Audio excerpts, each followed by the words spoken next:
Nobody wants to date me. I want to date you. I find you really attractive, and I think that we should go out. Go away.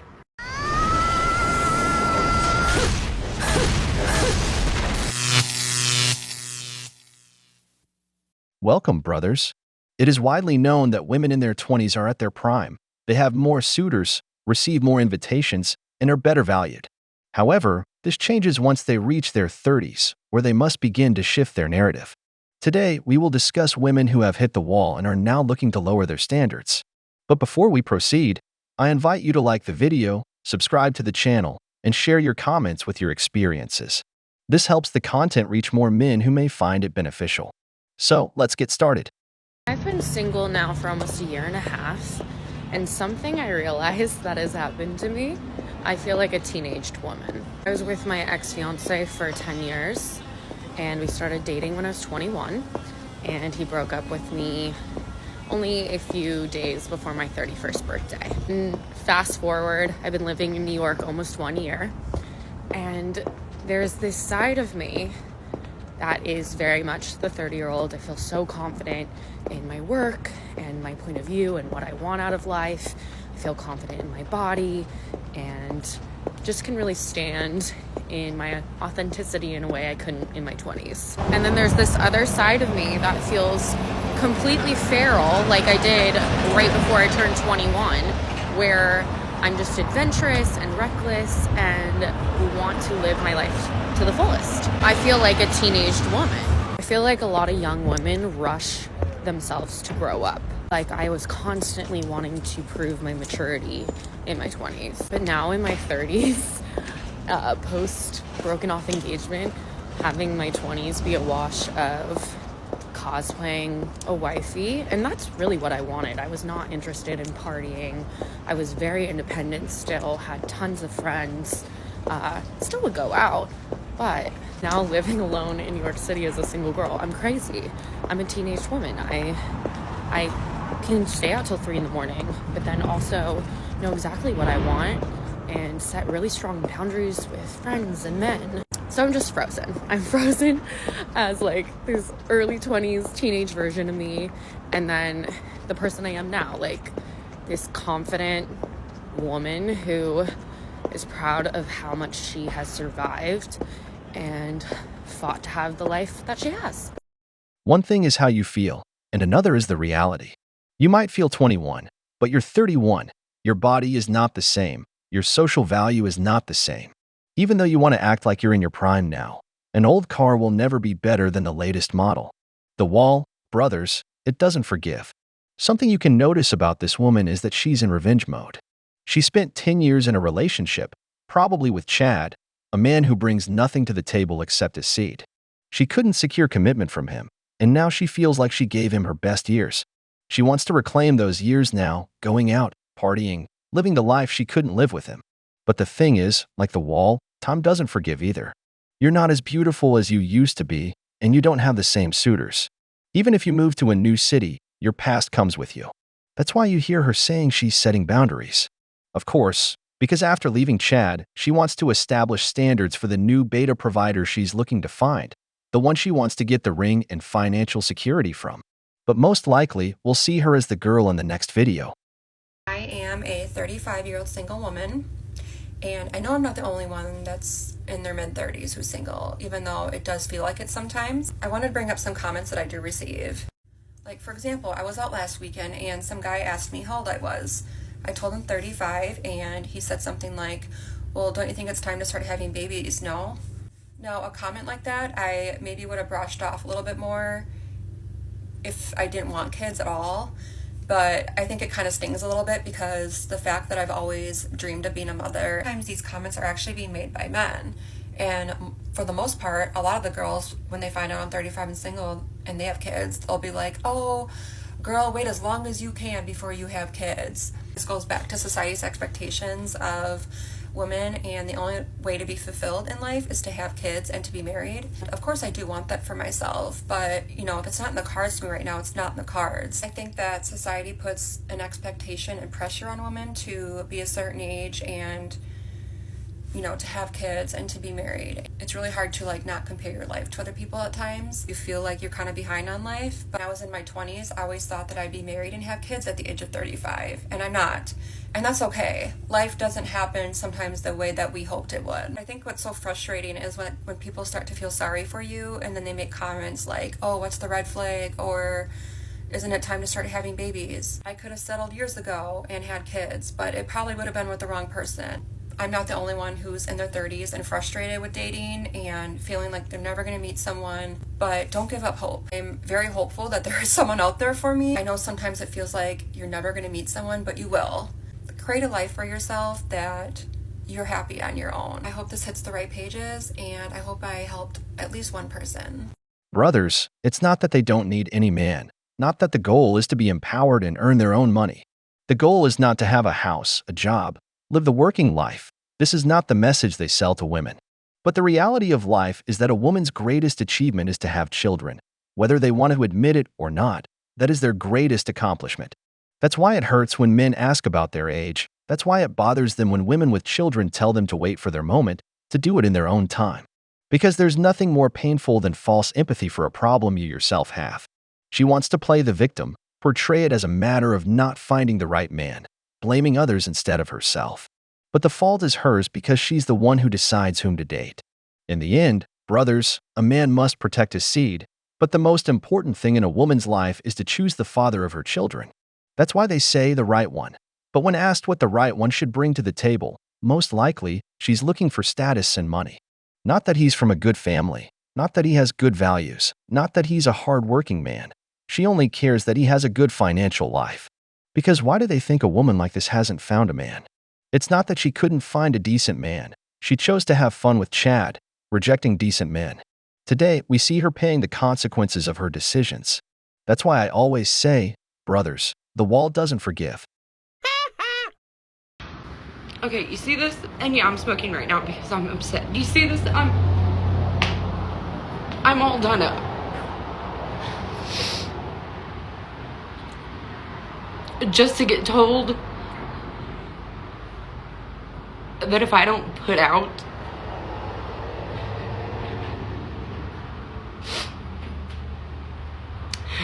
that I'm not decent enough to see again.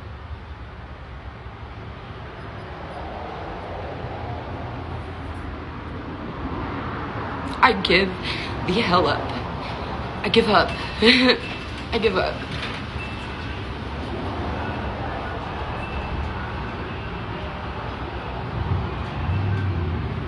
All because I'm not a hoe.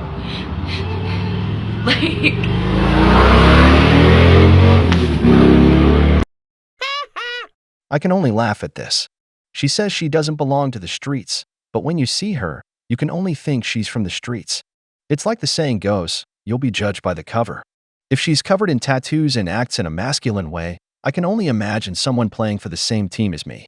Because she doesn't radiate any femininity, how on earth am I supposed to approach a woman who seems to have more masculine energy than I do, coupled with a bad attitude?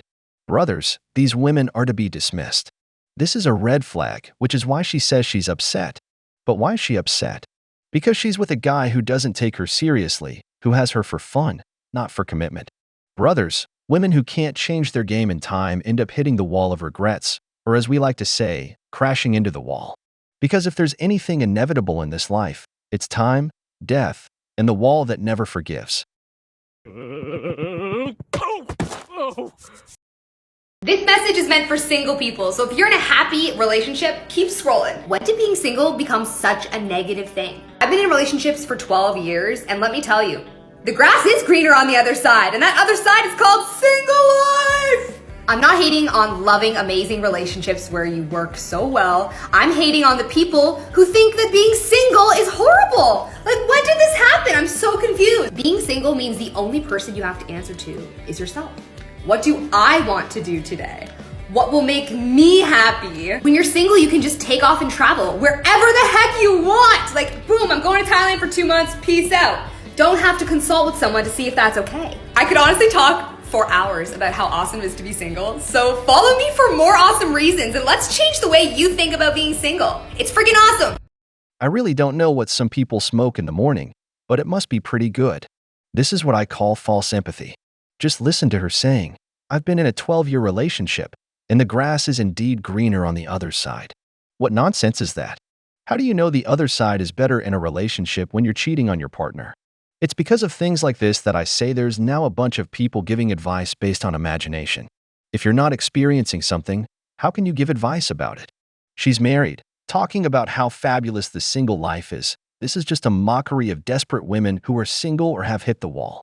When we see how tough it is for women to reach their 30s or beyond while being single, and they're just on TikTok showcasing their problems to get people's attention, it's because of advice like this woman's that more women end up staying alone, with the idea of traveling, doing whatever they want, only to later realize it's too late. At least she has a marriage, which she boasts about in her speech on singleness. Complete nonsense. As much as men like to pretend they don't like high maintenance women, the truth is they love it. They be eating it up.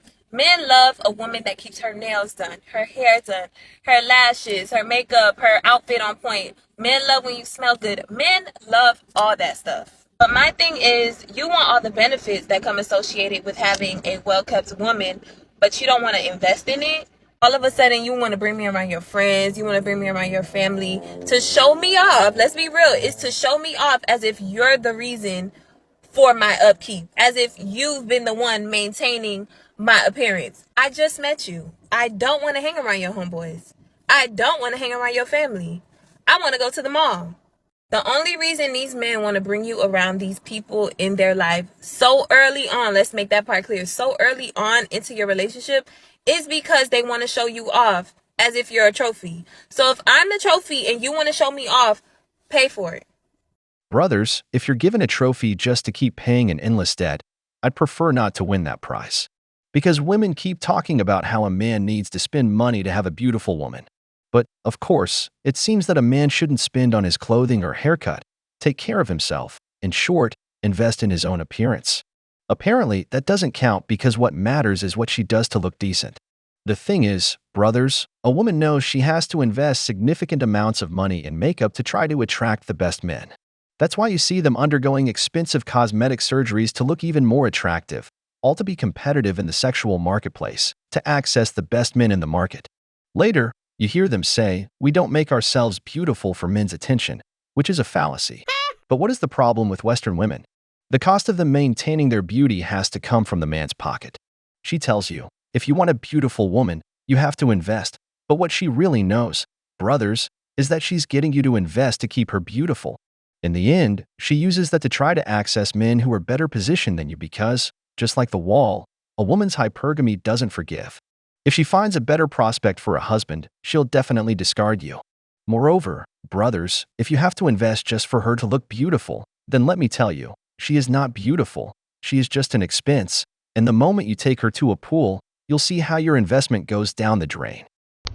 So I just left an appointment with my lady doctor and she was like, "Do you have a boyfriend?" I was like, "No."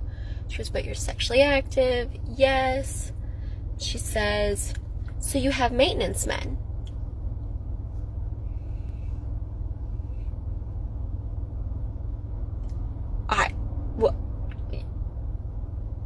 Yeah.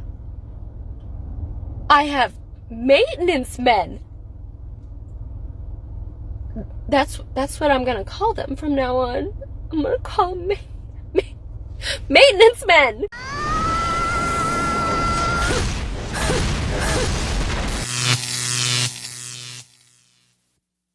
Welcome, brothers.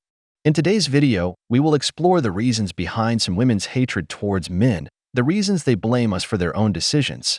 But before we continue, don't forget to like the video, subscribe, leave a comment. Brothers, we're now on TikTok, so feel free to check it out. The link is in the description. Without further ado, let's begin. Guys, I went on a date this week and I felt the feminism leaving my body. I live on the east side of LA, and if you don't know what that means, it's sort of like the artsier part of LA, you know? It's people say it's like Brooklyn and New York. So I go on dates with a lot of men and women who, live over here. There's always a negotiation about who pays, and that's great. I like to pay for people, all that. But what I will say is that I sort of fell into going on a date with the most guy's guy I've ever been on a date with. And he's from West, Santa Monica. He's a bro, right? A guy's guy is usually not my type. Like, I cannot remember the last time that I went on a date with like a straight bro, you know what I'm saying? But it befell me. It befell me in an organic fashion. So I'm on this date with this guy, and the thing about a guy's guy is he's putting his card down. He's paying for everything. And I really it sort of activated something feral in me, I'm not gonna lie. We went to like another bar, and he was gonna go to the bathroom, so I was getting prepared to pay for our drinks because he's been paying all night. Of course I'm gonna pay for the next round. But as he's going to leave for the bathroom, he turns to me and he hands me his credit card and he goes, "Here's my card, get us whatever."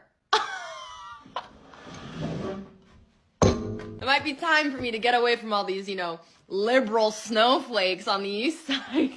Brothers, I want you to notice how a woman changes when she's with a man connected to his masculine energy.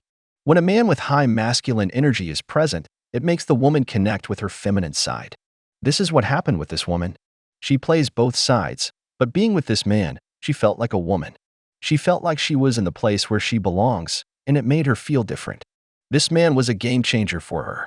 Notice how she says, "I'm used to paying, but he covered everything. He treated me like a lady." Many women these days haven't dated masculine men who go after what they want, men who take charge and set the pace on the date, men who pick them up without asking where they're going, men who pay for the first date, men who lead the interaction. This man can be sure that even if he's not her usual type, she might invite him to her place to watch Netflix. There are actually women who are now calling men predators if they want to date a woman from a different country. In other cultures, a lot of women are more submissive. Yeah, they're pervy. Men are traveling overseas to countries that have less money and less education. It's because they want a woman who is dependent on foreign girls because you can't handle women. That's why. And this whole thing is so offensive and ignorant because basically what they're saying is that if a woman is not from the US and she's not woke, then she is uneducated, she doesn't have opinions of her own, and she can't be outspoken, and that's why men go for her. So the Western women think they are superior because they are empowered and awake, right? It's the women from other countries who are educated and can be just as outspoken and have opinions and actually can still look normal, which a lot of people here in the US seem to struggle with. Brothers, the wall doesn't forgive. Many women insult foreign women, saying they lack education, are submissive, only in it for the money, among other things. But what I see is pure envy, brothers. Yes, pure envy. You know what hurts them, brothers? Seeing the man they likely rejected, the simp they didn't want, now with a more beautiful foreign woman, with kids and a good family, while they're alone with a cat. That hurts. Moreover, many of these women have careers in their home countries with higher education, while many here struggle to finish high school well. They want to demean a woman just because she's from a poorer country. Brothers, if you have the opportunity to date a woman abroad, don't miss it, because it's a total game changer. This woman, she already had some kind of masculine features, like deeper voice, deeper whatever. She decided to be a man because she wanted to see how men were treated. Not sex change, an experiment. She ended up killing herself after like a year and a half of this because she said she was treated so horribly by women that she couldn't even believe that this is how men lived. And I was like, no fucking way. But I can see it. I can see that you guys don't speak up. You don't say the things that we need to hear because you want to love us, you want to support us, you want to be there for us, but you guys are supposed to be, you're supposed to be the strong one. Yeah. You're supposed to be these things, and yet we've been fighting to be your equal, fighting to be the alpha, fighting to be, and out of kindness you guys are stepping back, but it's a losing war for both of us. Everything is about equality until they say it's time to go to war. Suddenly, nobody is a man. This is the problem with equality. Equality only exists when it benefits me. When it harms me, I no longer want equality. That woman lived as a man for about a year, and it went so wrong that it led her to depression. Most men are adapted to solitude. A man knows he is born without inherent value, while a woman is born with social value. For a man, solitude is his friend. For a woman, it's her enemy because they see that they now take more antidepressants than ever. They can't handle this loneliness. That's why I never buy into the story that women are happier single when we see so many videos proving the opposite. Men are happy. A man focuses on working on himself, gets used to life's blows, gets up every day for a new round, but keeps standing without collapsing. Even though there are tough days sometimes, he stays strong. But women don't. That's why that woman couldn't endure the pressure of being a man for just 1 year and the mistreatment from other women. Hey friends, back at it again with my 7th TikTok in the series where I talk about the most common misogynistic arguments made by men and how to debunk them. Today, the category is, "You're just another toxic feminist." So again, we need to start with the basics here. So you'll most commonly hear this argument from dudes who, because they've grown up in a patriarchal society, feel entitled to women's deference. They think that we should be really ingratiating to them when we are talking to them about joining the feminist movement toward ending sexism and sexist oppression. And I've already talked at length in other videos about the absurdity of the idea that women should be nice to those who participate in or perpetuate the systems that disproportionately result in our discrimination, abuse, rape, and murder. Expecting this niceness is both about patriarchal gender role expectations and also just about their bruised, fragile little egos. So many dudes are so used to centering their own wants and needs that they cannot or will not try to understand women's well-placed anger after millennia of marginalization.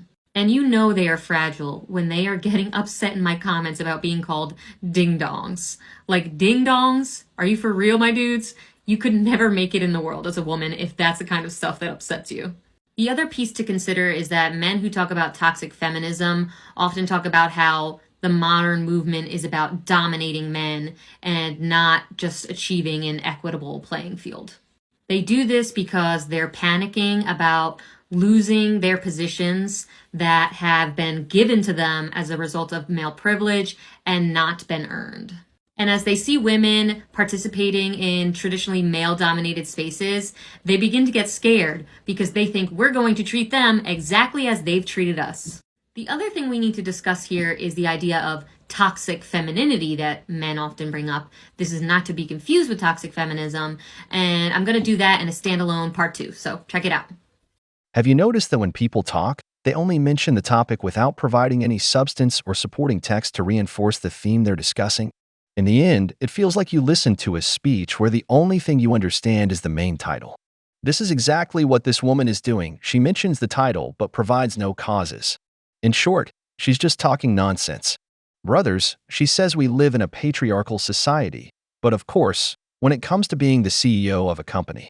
But when it's about cleaning the streets, construction, civil engineering, wars, high-risk jobs, that's when her oppression narrative falls apart because she's not a feminist. What makes me laugh the most is that if you ask her how she feels oppressed, they don't know what to answer. Because now, when a woman doesn't achieve something, it's oppression, not a lack of talent. Of course not. Because she's a woman, she has to be talented. It's the oppression of the white heterosexual man who oppresses us. Even though they have more freedom than in any other country in the world, they're still not happy. They want more and more, but still, they can't fill that void caused by their own personal failures. If there is one thing that I learned from my Women and Gender Studies class that is on my mind 24/7, it's kinkeeping. Kinkeeping is the root of stress in most women's lives, and because they don't know the name for it, they're often called irrational. So I'm going to give you a little analogy before I explain what it is. Imagine there's a theater and they want to put on a play. They're going to hire not only actors and actresses, but they're going to hire costume designers, people to move the furniture in between scenes, people to move the curtains, people to sell the tickets, to advertise for the show, to show the lights and do the spotlights correctly, people to have the microphones, ushers to have everyone sit in the right spots. There's a lot of effort and time and energy that goes into a play, but at the end of the day, when the play is done, people are not clapping for everything that they did not see. They're clapping for the actors and actresses that they witnessed. In this analogy, the men are the actors and actresses, and the women are the people who go unseen. During the holidays, there's a lot of cooking and cleaning and planning and organizing and wrapping of paper and remembering of dates, but a lot of it goes unnoticed because the whole role of this job is to be invisible and to perform convenience for everyone, to put on a show.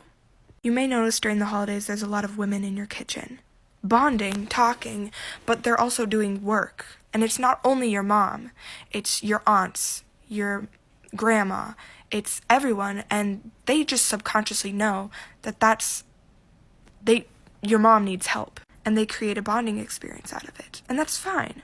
But if you look at the men, they're sitting at the table talking and laughing and telling stories, relaxing with their feet up, not knowing what time anything starts. You might notice on a road trip, your mom's wondering, did everything get packed? Where is everybody? Has everyone eaten? What time are we getting there? When are we supposed to get there?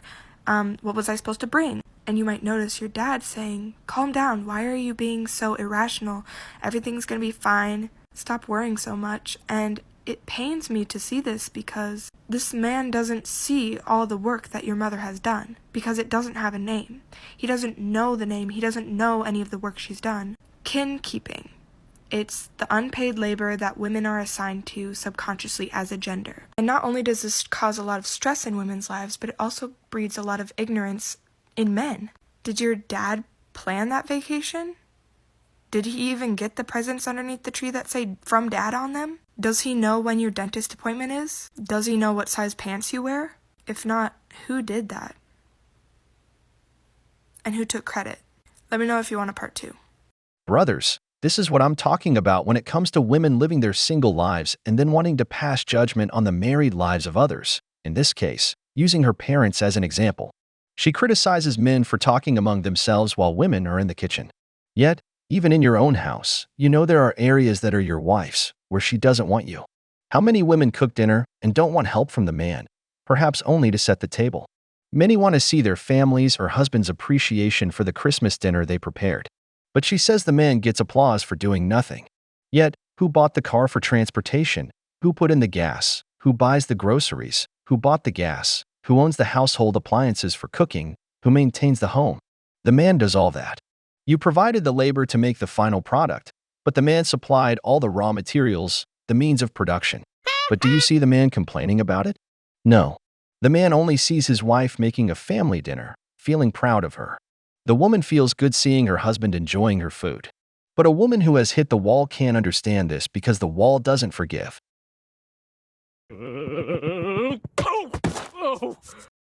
So a woman called me. She said, I'm 50 years old. I have 3 degrees. I'm very successful entrepreneur, CEO. And I want you to know, Dennis, I deeply regret that I followed the feminist advice at college. Because when I come home after a successful day at work to an empty home, no husband, no children, no family, it's not good.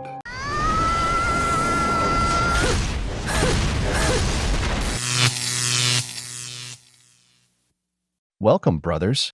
In today's video, we will explore various issues faced by the modern woman, reasons why they find themselves alone. But before we delve into that, don't forget to like the video, subscribe, and leave a comment. Brothers, we're also on TikTok now, so feel free to check us out. The link is in the description. Without further ado, let's get started. Want to know what women really want in bed? Listen up. I made a video a while back talking about all the things that guys should stop doing in bed, so I thought it was only appropriate to make a video about things that men should start doing in bed. Before we begin, I just want to preface that I do not represent women everywhere. I only represent my friends, women I have talked to, and experiences that I have personally been through. Number 1, you gotta warm us up. I mean, you wouldn't put a turkey into an oven that wasn't preheated, right? Same thing applies in bed. Preheat that shit until it's about to light on fucking fire. Number 2, you gotta be assertive. There's a difference between being assertive and being aggressive. Again, this is only based on my experiences and my friends, but we like it when we're told what to do. It shows that you're confident, that you know what you're doing, and that's hot. Number 3, you gotta stroke our ego a little bit. Keep in mind, women are some of the most self-conscious creatures on this planet, so the more you can tell us that you're into it, the better. Tell us that we're hot. Tell us that you're enjoying what you're doing to us, and get specific about it. Example, I love the way your blank does blank. You can fill in the gaps. Number 4, you gotta learn to multitask, meaning you need to use your fingers, especially when visiting southern regions. Number 5, tell us to take our time. It's no secret that women are oftentimes really in their heads. So alleviate some of that pressure by just telling us to just chill and take our time so we don't feel rushed. Encourage us to use adult accessories. Battery operated devices are your friend, not your enemy. I mean, think about it. If something helps you get a job done faster, why wouldn't you want to use that? 6, send dirty texts. Text us that you can't wait to see us and everything you want to do to us when that happens. Get us excited. 7, surprise us by trying something new. Listen, I love peanut butter and jelly, but like, I don't want to eat the same sandwich every single day. As long as both people are cool and comfortable with it, I say hell yeah. Don't be afraid of the unknown. Hope this helped and follow me for more tips. Have you ever heard the phrase that for a man to please a woman, he has to be everything? A therapist, a domestic worker, a good lover, and more, just to make his woman happy. But at some point, do you ever see a woman wondering what a man wants, how to please him, how to keep him motivated, how to make love to him? Nowadays, not everything revolves around making a woman happy. It's as if you're telling the man that his life goal is to keep a woman content. This reasoning is what leads to many dead bedrooms, where you find yourself with women who never want to make love because they have to meet a bunch of requirements to please them. They don't contribute anything to satisfy you. That's why you see men tired of their women, because they see that she never takes the initiative. Only the man has to pursue her, which becomes exhausting after a while. Upset every single year because you feel less than in comparison to the rest of your family. But is it your family making you feel less than, or do you feel that you're less than and then you project that onto your family? I'm single. I've never had a boyfriend, but I recognize that most people in my family are traveling for Christmas. Some of us live in the city where Christmas happens. A few of us live in a different province. The people who are from the other province, they're all in relationships and they're still traveling. Am I traveling too? Yep, within my city, because I'm not one of the people who hosts Christmas. So I would say the majority of us are traveling for Christmas, and I'm good with that. And in fact, one of the only other single people in my family is one of the only other people who doesn't have to travel because it's happening at their house. So I think there's a few things going on here. Obviously, you can spend Christmas however you like, but I don't think people are being asked to travel simply because they're single unless there's something else going on.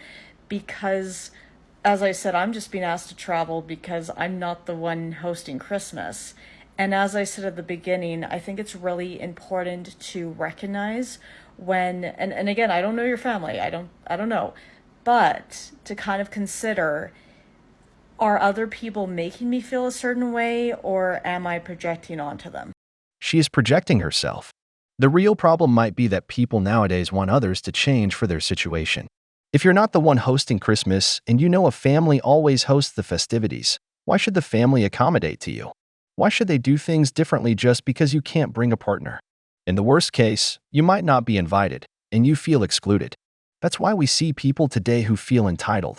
People who constantly push to change laws to improve their condition, even if it worsens things for others, just because they are individuals who can't adapt. It's like the main character syndrome, or people who believe they have the right to everything. She doesn't have a boyfriend, she doesn't have kids, and she has the most time to move around because she has nothing else to occupy her time. She probably arrives, is in a bad mood with the family, and nobody should have to change to adapt to the situation of a particular person.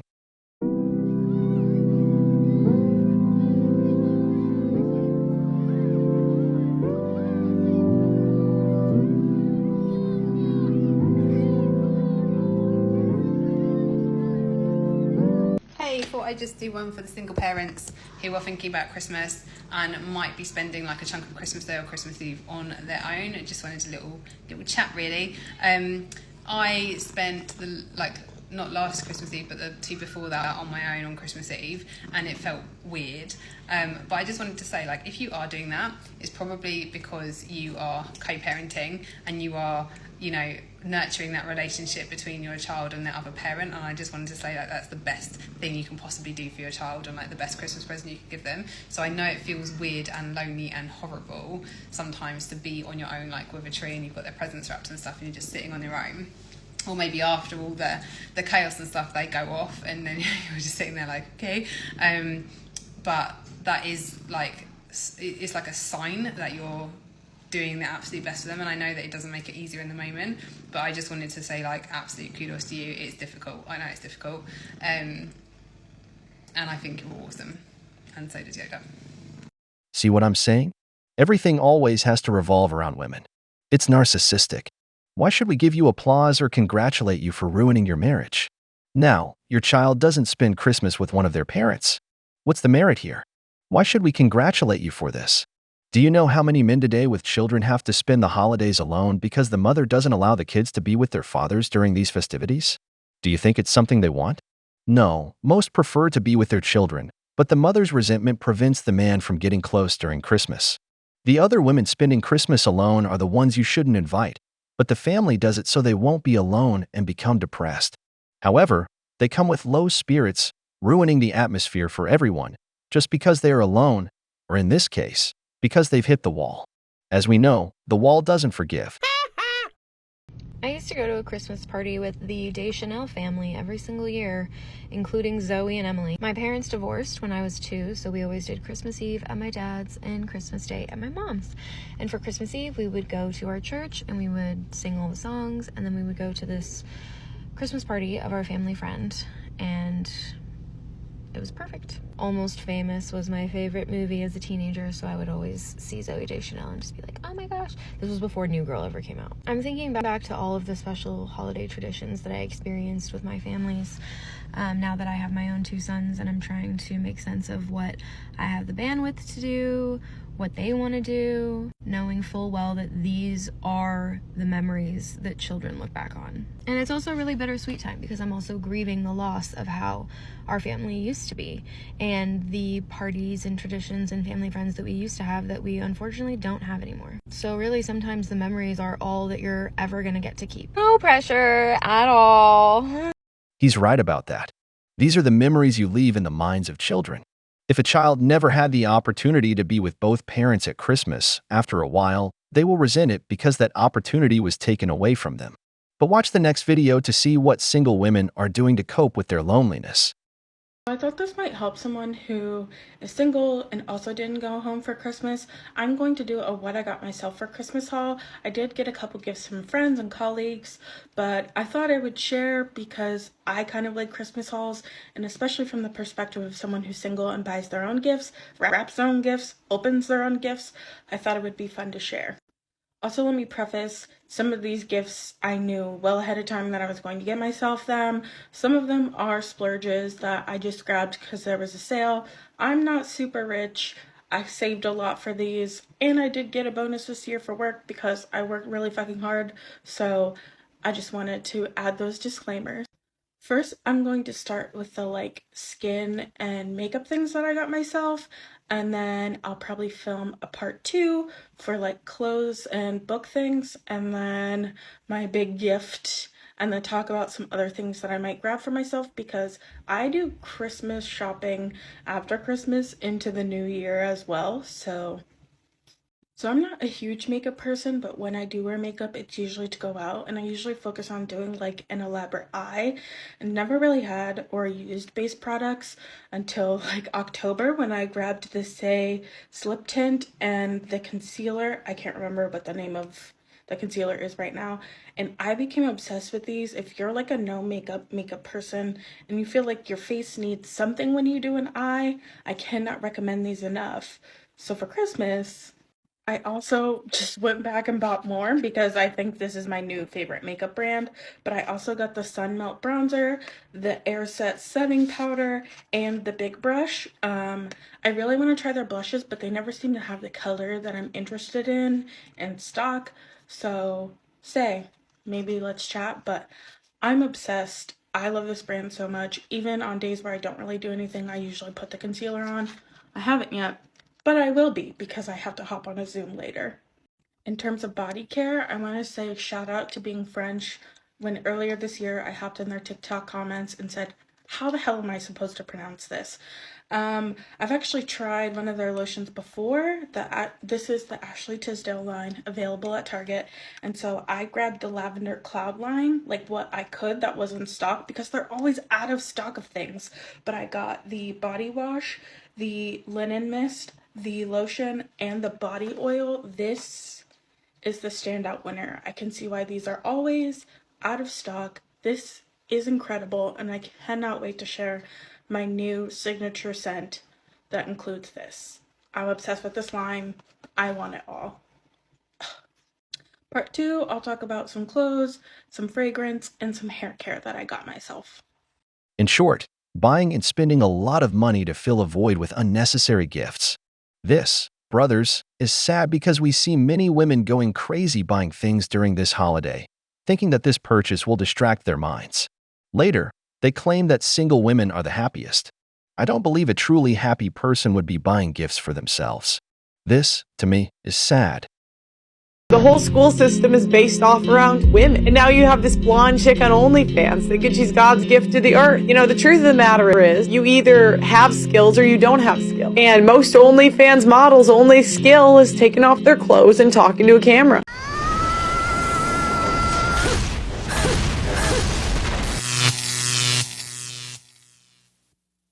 Welcome, brothers. It is well known that something women dislike above all is taking responsibility for their actions, especially when it comes to being a role model on the Blue app, which later in life ends up taking a toll on them and their families. But before we continue, don't forget to like the video, subscribe to the channel, leave your comments with your experiences. This helps this content reach more men who may need it. We're also on TikTok, link in the description. So, without further ado, let's begin.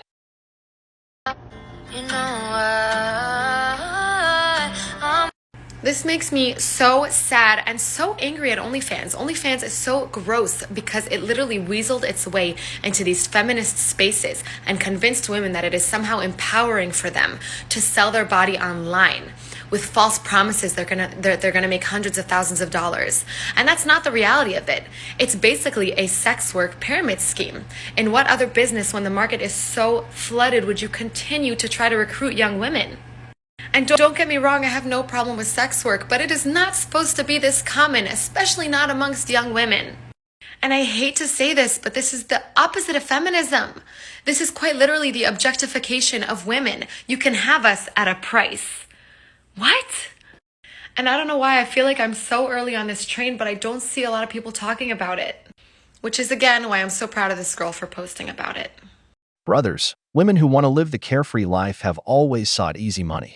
Feminists love selling them the idea of women's empowerment, that you can be whatever you want, that everyone should respect and love you because you're a modern and empowered woman.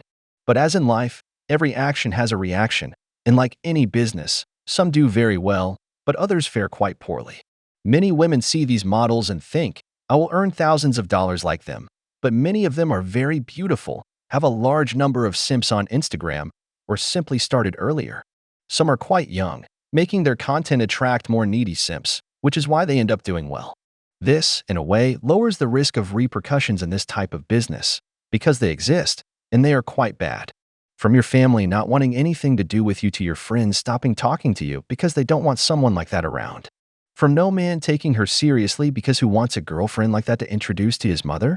Just imagine that interaction. Mom, meet my girlfriend, so-and-so. She works showing her body on the Blue app, your mother saying, she belongs to the streets. And you, no, Mom, she's a model. Brothers, watch the next video on what a girl thinks about this, so you can see the lack of awareness these women have. Hell to the no, no. Hell no. I was a law student. Did you graduate or? No, I dropped out to do OnlyFans. I'm 0.01 on OnlyFans, so I'm as top as it gets. What do your family think of this? I mean, they must be incredibly disappointed, surely, that you backed in a potentially really successful career as a lawyer to do this. Yes, my dad is dead and my mum is on my payroll. I'm just curious about you being someone who embarked on a law career, was obviously very bright, went to university, packed it in just for money to be effectively an online stripper. I mean, that's what you do, right? Yeah, way worse than an online stripper. And you want to have kids yourself? I don't really want kids right now. How old are you? 25. Right, so you will do at some stage, probably, right? Maybe. When you do, are you going to be proud that you have your little ones and they look at you and go, didn't you want to be a lawyer, Mummy? What happened? Yeah. And you go, yeah, but look at all my stuff. They can cry in a Ferrari. I can cry in a Ferrari. Its answer is, I have money. Nothing else matters. When a woman falls into the vanity of money, she only thinks that with money life will be happy, that nothing else matters. Later, you see her losing all that money in a vice she picked up due to the depression of everything she did. The thing is, these women start making so much money in their 20s that they don't care about anything. They can have the luxurious life they want. But when they reach their 30s, they hit the wall. Men begin to lose interest, earnings decrease, and they can't find anyone to start a family with. We see this every day with women working in adult content, who later struggle to find a partner because no man accepts or wants to be seen in public with them. Another thing I want you to notice is how she says her father is dead and her mother is on her payroll. If her father had been around, I won't say she wouldn't have done it, but I assure you the shame or the friendship with her father would have been worse. Seeing your daughter, who was going to be your pride as a great lawyer, now being a girl who belongs to the streets, selling content on the Blue app, you know how tough this is. Imagine your male friends all watching your daughter's content. Thank God this father didn't have to go through what thousands of fathers are currently experiencing, watching their families fall apart because of the decisions of women who only think about money. No, excuse me, empowered women, but watch the next video on how this takes a toll. How would you feel about your daughter doing sex work? So I would be supportive if my daughter chose to do anything with her life as long as we're not hurting anyone. I did OnlyFans, and I am ashamed at the behavior I've done. I thought it was cool, but all these females that you guys look up to in the industry, the media pushes you, they're all miserable. Girls who are like 17, who literally when they're about to turn 18 are promoting it, being like, hey, my 18th birthday, this is about to drop. Like, that's crazy and kind of disturbing. My mental health since I've started this has just slowly been on such a decline. I feel a little bit dead inside. You see these OnlyFans creators and in people's Instagram bios will be advertising, I'm the top 1%. And I'm like, so you're sucking and fucking for $3,000? There are women that try to sign women up just to get a referral from them. Wait, there's a referral program through it? To sign women. No. Yes. You're fucking serious? Yes. No. Brothers, every action has a reaction. It's the law of life. You can't expect to do something so degrading and think that people will see you the same way tomorrow. You can't think that just because you make money like the 1%, you're on the same moral level as those who put in the effort, using their brains, dedicating hours of hard work and study. For you, who only shows your body and sells your dignity for $5.95, to want to compare yourself to me and my years of professional work. That's why these women are miserable, because even if you have all the money in the world, you can't erase that people's perception of you when they see you. They view you as an object of pleasure because that's all they know you for. It's like a doctor. Even outside the hospital, if a patient sees them, they'll greet them as a doctor. If you're a model on these apps, you know how people will address you. I won't say it here, but let's just say it involves being associated with the streets. Another thing is that many of these men who consume this content become obsessed with these women. They seek them out, want to get to know them. Many receive threats, others receive insults. They're always demonized and degraded. Moreover, many friends stop talking to them because they don't want to associate with them. Brothers, a lot of money comes with a lot of loneliness, insults, disgust, and the risk of being shunned by your family. This only leads them further into the hands of vice. If this is the path to easy money, I'd rather earn less but have peace of mind every time I sleep in my bed. Otherwise, look at what they say their children have to endure. I'd be a porn star. Literally, I'd be a porn star. I'm just nodding here like that's all right. I wanted to go into porn years ago and obviously had the kids and it never happened. And I was like, fuck it, start OnlyFans. How do you feel about being a mother and doing? I mean, I know I'm going to come up against problems with it. I know that at some, I have a daughter and I have a son, and I know at some point they're going to come to me and go, what's this? Or what did you do? Or I've heard this about you. If somebody goes to them at that age, I'll be at their fucking door. Because if they went to them about anything at that age, I would be at their door going, what the fuck is going on here? But I can't protect them forever. So before that happens, I will sit down with them and tell them I'm very open and honest, age appropriate, with my kids. But obviously they don't know what's going on. They don't understand. They're only 7 and 5. They don't have a fucking clue. So as a mother, obviously being a big massive feminist, nothing should stop you as a mother to do what you want to do. Absolutely nothing. If you're not hurting anybody, go and do it. Did you hear that well? Being a staunch feminist, in a nutshell, turns into a woman who sells her dignity on Blue apps. Later, you see them trying to tell men how they should be because they can be anything they want. Please. It belongs to the streets. How will you tell your son tomorrow, I support us by doing this for men on a social network? Do you think this child will accept it as if nothing happened when his friends find out about you, when the relatives of his friends find out about you, when everyone at his school finds out about you? There are children of these types of women who fall into vices or live constantly seeing a psychologist, mentally disturbed. Some hate their mothers, some go to live with their fathers and want nothing to do with their mothers. A mother for a child is something sacred, the most cherished. Do you think this is easy to digest? Knowing that your mother has hundreds of videos on the internet, that every man who sees her knows what she does. Even worse, if this child manages to see a video of her doing empowered work. Pity for these children. Clearly, I wouldn't want to be in their shoes.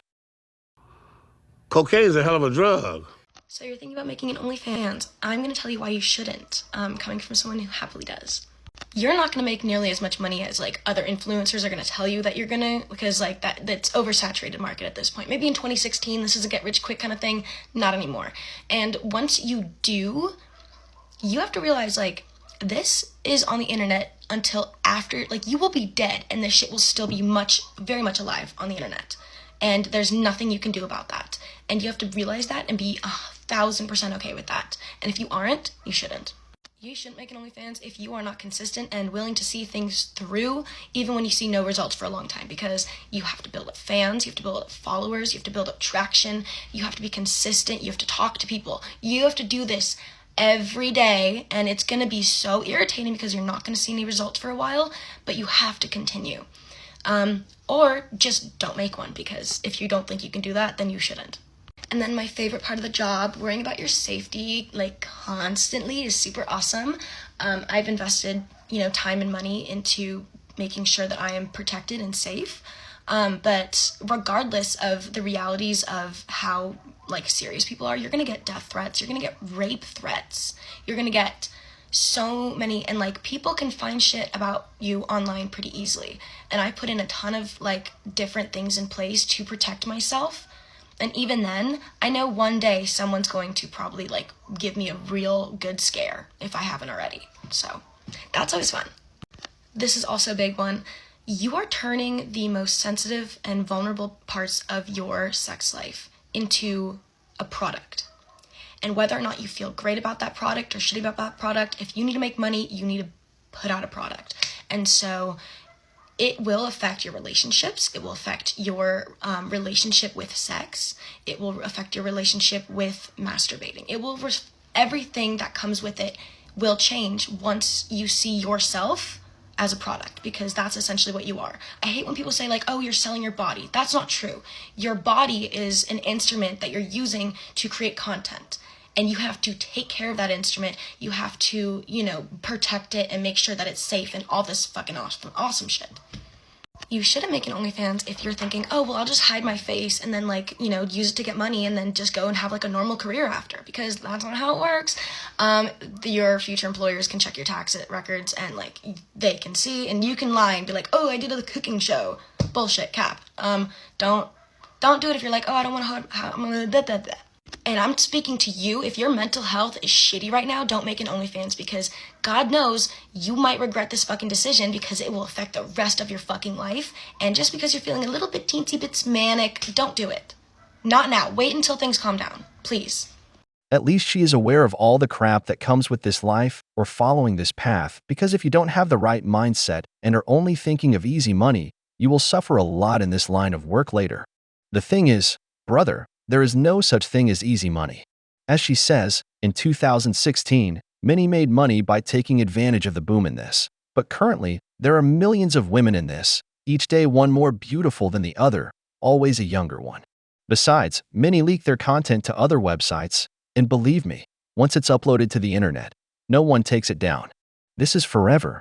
Even if you leave it later, thinking that tomorrow you won't have problems, it's not like that. You pay taxes, leave a digital footprint, and that never disappears. Furthermore, most of these girls come from broken homes. Many are daughters of single mothers, and many also go through many traumas. Some just like to show their bodies, others are addicted to the attention of simps. The problem is that after going through all that crap, they see that their content is not interesting to anyone. They realize they are not a perfect 10 in beauty as they were told, that they were never attractive to men for dating, let alone for buying their content. They regret it because some don't even make $30 a month, but they left all their dignity along the way. Their content leaked, and now they can't even find a decent job. Their families disown them. It's a difficult decision to get into this business with the risks it entails, but as she says, she doesn't care. She'll cry in a Ferrari, and if she doesn't succeed, it'll be under a bridge, one of the two. We've reached the end of the video, but before we go, the questions are for you. What do you think about the models on the Blue app? Do you believe that the feminist message of do whatever you want causes many girls to end up in this kind of business and regret it later? If you enjoyed the video, make sure to give it a thumbs up, subscribe to the channel, and hit the notification bell. Your support means the world to us and motivates us to create more content. Stay tuned for the next exciting video from The Wall.